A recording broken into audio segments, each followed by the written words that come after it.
insight India প্ৰতিকাৰী দৰ্শকক স্বাগতম জনাই এই মুহূৰ্তত অত্যন্ত এক গুৰুত্বপূৰ্ণ খবৰ দিয়াৰ চেষ্টা কৰিছো কিয়নো ডেপুটি ৰেঞ্জাৰ আতাউৰ হক ইছলামক নিলম্বন কৰা হৈছে আৰু কৃষ্ণাই আঞ্চলিক বন বিষয়া কাৰ্যালয়ৰ ডেপুটি ৰেঞ্জাৰ আতাউৰ হক ইছলামক এই মুহূৰ্তত নিলম্বন কৰা হৈছে আমি খবৰটো লৈ অহাৰ চেষ্টা কৰিছো এই মুহূৰ্তত কিয়নো ডেপুটি ৰেঞ্জাৰ আতাউৰ হক ইছলামক নিলম্বন কৰা হৈছে আৰু এই মুহূৰ্তৰ শেহতীয়া খবৰ আমি জনাই আছো ডেপুটি ৰেঞ্জাৰ আতাউৰ হক ইছলামক নিলম্বন কৰা হৈছে সংৰক্ষিত বনাঞ্চলৰ ভূমি খনন চলাবলৈ অনুমতি দি নিলম্বন হল ডেপুটি ৰেঞ্জাৰ কৃষ্ণাই মধ্য আঞ্চলিক বন বিষয়া কাৰ্যালয়ৰ ডেপুটি ৰেঞ্জাৰক নিলম্বন ডেপুটি ৰেঞ্জাৰ আতাউৰ হক ইছলামক নিলম্বন কৰা হৈছে প্ৰস্তাৱিত সংৰক্ষিত বনাঞ্চলৰ ভূমি অবৈধভাৱে খনন চলাবলৈ অনুমতি দিয়াৰ বাবে নিলম্বন কৰা হৈছে নিজাববীয়াকৈ চিল বনোৱাৰ অভিযোগ আছে আৰু নিজাববীয়াকৈ চিল বনোৱাৰ অভিযোগতো বিষয়াগৰাকীক নিলম্বন কৰা হৈছে এই মুহূৰ্তৰ শেহতীয়া খবৰ ডেপুটি ৰেঞ্জাৰ আতাউৰ হক ইছলামক নিলম্বন কৰা হৈছে সংৰক্ষিত বনাঞ্চলৰ ভূমি খনন চলাবলৈ অনুমতি দি নিলম্বন হল ডেপুটি ৰেঞ্জাৰ আতাউৰ হক ইছলাম কৃষ্ণাই মধ্য আঞ্চলিক বন বিষয়া কাৰ্যালয়ৰ ডেপুটি ৰেঞ্জাৰ আছিল আতাউৰ হক ইছলাম আৰু আতাউৰ হক ইছলামক ইতিমধ্যে নিলম্বন কৰা হৈছে এই মুহূৰ্তৰ ব্ৰেকিং নিউজ জনাইছো ডেপুটি ৰেঞ্জাৰ আতাউৰ হক ইছলামক নিলম্বন কৰা হৈছে প্ৰস্তাৱিত সংৰক্ষিত বনাঞ্চলৰ ভূমি অবৈধভাৱে খনন চলাবলৈ অনুমতি দিছিল অনুমতি দিয়াৰ বাবে নিলম্বন কৰা হৈছে আতাউৰ হক ইছলামক নিজাববীয়াকৈ চিল বনোৱাৰ অভিযোগ আছিল আতাউৰ হক ইছলামৰ বিৰুদ্ধে আৰু নিজাববীয়াকৈ চিল বনোৱাৰ অভিযোগতো এইগৰাকী বিষয়াক নিলম্বন কৰা হৈছে এই মুহূৰ্তৰ ডাঙৰ খবৰ আমি জনাই আছো গোৱালপাৰাৰ পৰা আমালৈ সংবাদ প্ৰেৰণ কৰিছে আনোৱাৰ হুছেইনে আমি পুনৰবাৰ জনাইছো ডেপুটি ৰেঞ্জাৰ আতাউৰ হক ইছলামক নিলম্বন কৰা হৈছে সংৰক্ষিত বনাঞ্চলৰ ভূমি খনন চলাবলৈ অনুমতি দি নিলম্বন হল ডেপুটি ৰেঞ্জাৰ আৰু ডেপুটি ৰেঞ্জাৰ আতাউৰ হক ইছলামক নিলম্বন কৰা হৈছে কৃষ্ণাই মধ্য আঞ্চলিক বন বিষয়া কাৰ্যালয়ৰ ডেপুটি ৰেঞ্জাৰক নিলম্বন কৰা হৈছে আমি অধিক জানিবলৈ আমি গোৱালপাৰাৰ সতীৰ্থ সাংবাদিক আনোৱাৰ হুছেইনৰ সৈতে যোগাযোগ স্থাপন কৰাৰ ব্যৱস্থা কৰি আছো এই মুহূৰ্তত কিন্তু এই মুহূৰ্তত সেই খবৰ জনাই আছো ডেপুটি ৰেঞ্জাৰ আতাউৰ হক ইছলামক নিলম্বন কৰা হৈছে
এই মুহূৰ্তত আমি ফোনযোগে সংযোগ স্থাপন কৰিছো গোৱালপাৰাৰ সতীৰ্থ সাংবাদিক আনোৱাৰ হুছেইনৰ সৈতে আনোৱাৰ যিহেতু ডেপুটি ৰেঞ্জাৰগৰাকীক ইতিমধ্যে নিলম্বন কৰা হৈছে আৰু দুটা অভিযোগ আছে তেওঁৰ বিৰুদ্ধে চিল বনোৱাৰ অভিযোগ আছিল আৰু যি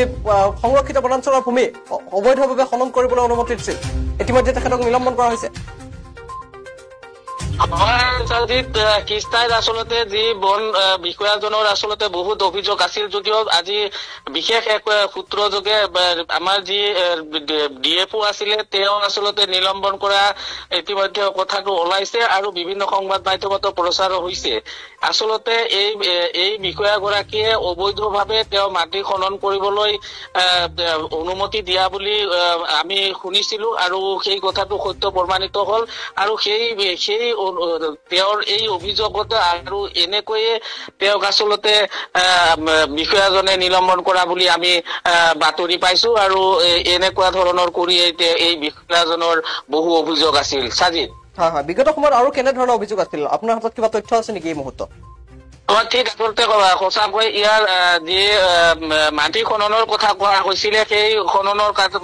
তেওঁ জড়িত বুলি ইতিমধ্যে ডিএফও গৰাকীয়ে জানিছিলে আৰু তেওঁ চিল বনোৱাৰ যি অভিযোগ আছিলে সেইটো সত্য প্ৰমাণিত হৈছে বুলি আমি বিশেষ সূত্ৰে জানিব পাৰিছো সাজিদ হয় হয় ধন্যবাদ জনাইছো গোৱালপাৰাৰ সতীৰ্থ সাংবাদিক আনোৱাৰ হুছেইন পৰৱৰ্তী সময়ত আমি পুনৰ সংযোগ স্থাপন কৰিবলৈ চেষ্টা কৰিম কিন্তু এই মুহূৰ্তত জনাই আছো যে ডেপুটি ৰেঞ্জাৰ এগৰাকী ডেপুটি ৰেঞ্জাৰক ইতিমধ্যে নিলম্বন কৰা হৈছে আৰু আতাউৰ হক ইছলামক এই মুহূৰ্তত নিলম্বন কৰা হৈছে সংৰক্ষিত বনাঞ্চলৰ ভূমি খনন চলাবলৈ অনুমতি দিছিল আৰু